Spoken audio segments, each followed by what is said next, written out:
Hi, my name is Deb Zale. I'm from upstate New York, the United States of America, and I'm currently sitting in South Africa, just outside of Johannesburg at the Headache Clinic. I'm here because I, 18 years ago, began suffering from episodic cluster headaches, also known as suicide headaches, and I can be true testament to suicide is probably an understatement in terms of the excruciating and horrific hours of pain that these headache attacks caused. I had no idea 18 years ago when I first started suffering from these what they were. Both my husband and I panicked when I had the first attacks, and the first attacks came on usually every 2 to 3 hours and would last anywhere from 45 minutes to an hour and a half, sometimes lasted 4 hours. When I had the first couple of attacks, my husband and I thought I was having a stroke, and he would pick me up and put me in the car and take me to the emergency room at the hospital. That went on for approximately 3 days until the treatment that I was receiving in the emergency room in the hospital, the medical professionals actually became annoyed with me showing up. And began questioning my motivation for being at the hospital. They gave me no follow-up care. They wouldn't explain to me what was causing the pain, why I was in pain, and why this pain had abruptly started, especially since I was a very healthy baby and had lived a lifetime at that point, being an athlete, very active, as well as a full-time professional, and I have multiple college degrees that led to many professional responsibilities, that all of a sudden, out of the blue, these cluster attacks began tremendously interfering with. There were often times where I was not able to work, or I was completely incapacitated for days at a time. As I said, 18 years ago, I started with episodic cluster. They would come almost very predictably in the spring or in the fall, and they would last anywhere from 6 to 8 weeks. I was able to get through them. When they call them the suicide headaches, I think I have oftentimes been accused of a very stubborn, very arrogant, and very persistent personality. I never became suicidal to the point of having a plan or truly wanting to end my life. But when the cluster pain was over, I would become ragingly angry at not having answers, at not understanding what was happening to me, at not knowing what to do to help myself, and not getting any answers from anyone in the medical community in the United States. From that point on, during the episodes in the fall and in the spring, usually around October and usually around April, I started pursuing a lot of research. Again, this was 18 years ago, and there wasn't much information out there. There also wasn't the internet access that we have today, or the ability to connect with other people suffering. The only thing that actually gave me a breakthrough, my mother-in-law is a nurse, and she had recommended a new gynecologist, and I went to the gynecologist one day and had a cluster attack while I was in his office. He was so concerned at seeing my face contort, me lose total control of my ability to sit still or to maintain any kind of composure. I generally would scream or pull at my hair. It consumed the entire left side of my head. My eye would flutter, my cheeks would, I would lose muscular control where they would clench, or involuntary muscle contractions would occur, and I was completely incapacitated. And while my gynecologist watched me go through this and comforted me through the process, he all of a sudden became very interested more in what was going on with my head than any other aspect of my body. And he advocated for me by doing research in the medical community. He did come across and was the first one to give me the name of cluster. Also, more medically accurate, I believe, is trigeminal autonomic cephalogallalias. I'm not exactly sure how to pronounce the last piece. I believe it's spelled CEPHALALGIAS. In any case, he did research, which was the first person to give me any kind of answer or understanding of what was happening. The research was very limited, but it indicated that it was a neurological condition related to the trigeminal nerve, but that there was no known cause and no known cure at that time. That was approximately 6 years into the 18 years of suffering from cluster attacks, and I pursued that research. I consulted with 27 doctors over another 10-year period of time, everyone from neurologists to dentists to oral surgeons and to other medical professionals that worked in headache type of research environments. Unfortunately, I usually was met with a slamming door, people telling me that there was no cure, there was no understanding. I was even at one point called a wimpy migraine sufferer or a drug junkie that was seeking narcotics, which was very upsetting to me. And I was becoming very frustrated. I had attempted to gain access to becoming a clinical trial through places like head pain institutes throughout the United States, but again was met with defeat by the communities telling me that I just needed to sort of suck it up and go home and deal with the condition that I had. I was very fortunate about 14 years ago to be connected with a neurologist where I work in Kingston, New York. His name is Dr. William Gooch. Although he was the first medical professional that didn't shut the door on me, didn't tell me that I was crazy, didn't tell me that I was seeking narcotics for a fix or other things, he too had no answers, felt that there was no cure. But everything that I came to him with, in all of the extensive research that I did to advocate for myself, to try to find answers, he didn't refute, he didn't dispel, he didn't discourage me from. I had discovered about 12 years ago that oxygen, 100% pure oxygen at 12 to 15 milliliters per second in a full non-rebreather mask was very effective in being used to help cluster sufferers abort the pain attacks. As long as I got to the oxygen, within a minute or two of a pain attack, I was able to abort it within, I'd say, 15 to 30 minutes, which was, to me, was the most incredible breakthrough that I had found. I had something that got me through it and got me out of this horrific and excruciating pain in a short period of time. I thought oxygen was the answer for the rest of my life.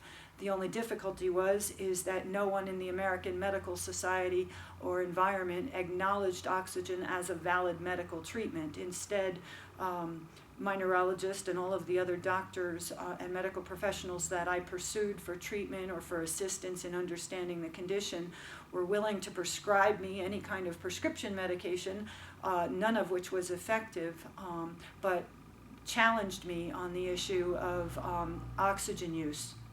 Again, my Dr. Gooch in Kingston, New York at Kingston Neurological Associates, when I brought him almost 3 inches worth of research on the benefits and the effectiveness of oxygen, I was finally able to convince him to give me a prescription for oxygen. Like I said, that was about 14 years ago, and I was very thankful. I thought oxygen was going to be the answer.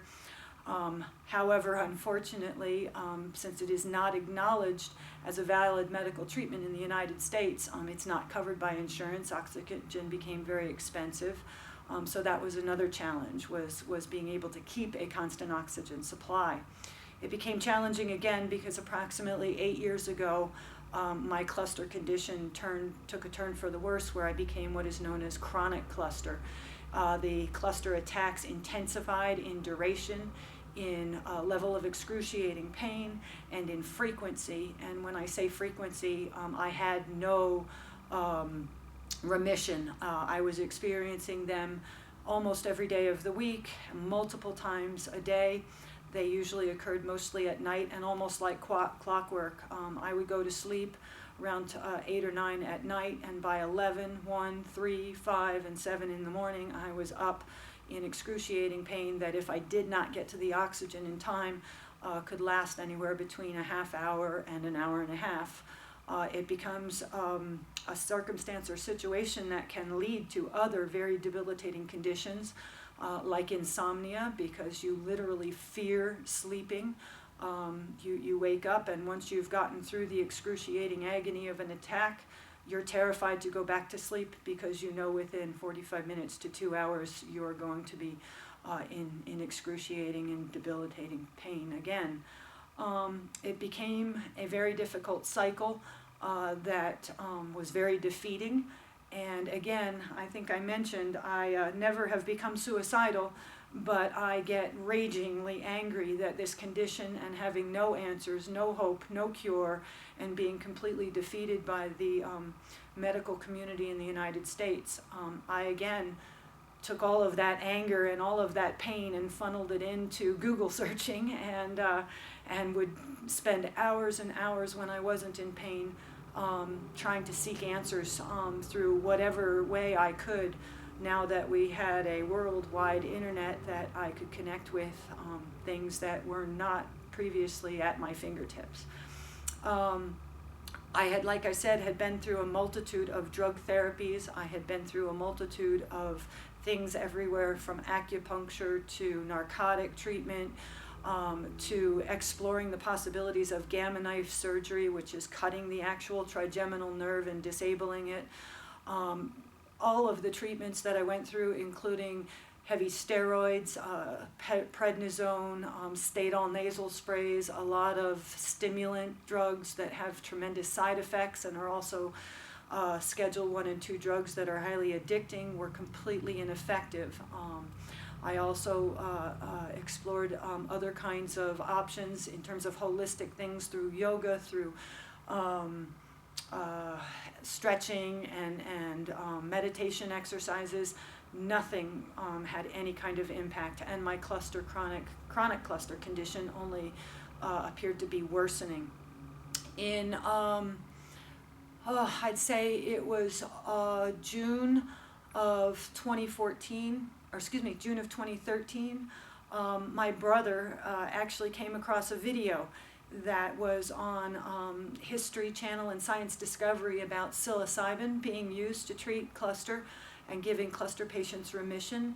He had emailed me the video clip, and when I watched it, that was another option that I pursued. I also have been connected with Cluster Busters, a community of cluster headache sufferers, a support group, forum, website for research information, trials and errors that all of us cluster heads try to go through in seeking answers and relief. And in communicating and connecting with those, I continued to experiment with a lot of controversial drug therapies, none of which was effective for me. Again, taking that anger, that rage, and that defeat and funneling it into my own research, I stumbled upon 2 YouTube videos of cluster patients that had been treated here at the headache clinic in South Africa by a doctor named Dr. Shevel. I watched the videos, and I couldn't believe what I saw. I couldn't believe what I was hearing from these 2 gentlemen that I believe in the last 5 years had been treated here at the headache clinic and had their lives literally given back to them by Dr. Shevel. I immediately, very skeptical, started researching everything I could find and Googling Dr. Shevel and reading documents and neurological conferences that he had traveled worldwide to and spoken at. And I came up with, again, about 6 inches worth of research that I had pursued, printed, read, reread, analyzed for every kind of discrepancy, and to say to myself, this is too good to be true. But it wasn't. And I took that research to my neurologist in Kingston, whose only comment to me was, this is probably the most promising thing I've seen for cluster sufferers in a long time. And with his blessing and a lot of encouragement from some amazing friends and family who have stuck by me through 18 years of living hell, I left the United States by myself, traveled 9,862 miles to Johannesburg, South Africa. I have now been here 52 days. Tomorrow will be 53, and I'm very excited to say that I am flying home. And I am pain-free, and I have, excuse me, but I guess it's very overwhelming to experience some of the most simple joys in life, like getting a full night's sleep for the first time in probably 18 years, or at least 14 in terms of when I was becoming worse, and then in the last 8 years when I became chronic. Not having to cancel things like family trips or vacations, or thinking of having to haul around hundreds of pounds of oxygen tanks just to be able to go somewhere for a few days. It was not easy, and it was not a quick cure-all process. In the 52 days that I have been welcomed, loved, cared for, and given the utmost compassion here at the headache clinic, I have endured a total of 13 surgeries, some of which were very minimally invasive, some of which were as excruciating as the cluster, but have all worked in a very long, very comprehensive, and very effective process of elimination, whereby we were able to identify exactly what the causes of my cluster condition were, including arterial causes, arterial vasodilation, as well as muscular tension in the scalp, face, jaw, and neck, and specifically related to the sternomastoid muscle and the mandibular muscles. Without this knowledge, I think that I would have been resolved to suffering, and not knowing how much more suffering, if not a continued lifetime.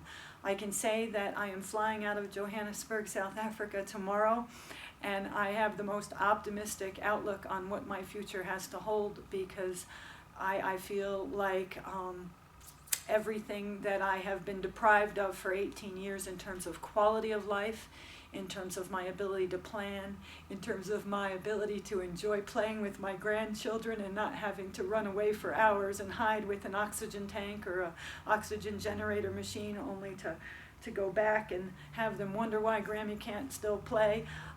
Just the simple things in life I am so anxious to enjoy again. And I have Dr. Shevel, his entire staff and medical team to thank for every bit of that. There are answers for people suffering from migraine. There are treatments, and I even venture to throw the word cure. I will use the word that I have been cured. The reason I say that is because from the hell that I came from 52 days ago to where I am today, the almost euphoric, non-pain feeling that I wake up with and have been waking up with for the last 7 days, to really answer the questions as to whether or not this was effective. I am 100% better than I ever was in 18 years, and in those terms I define myself as cured. I have a couple of things to still pursue because I'm a jaw clencher, which contributed to some of the muscle tension pieces, which include a retainer type of apparatus to sleep with. And I'm reserving judgment on that until I get home, because as of this point I haven't needed to pursue that. And I can say that I am overwhelmed by some of the most compassionate, caring people who never gave up, who never gave in, who welcomed me, comforted me, lived through a lot of excruciating moments with me, and have given me my life back. And for that I will forever be thankful.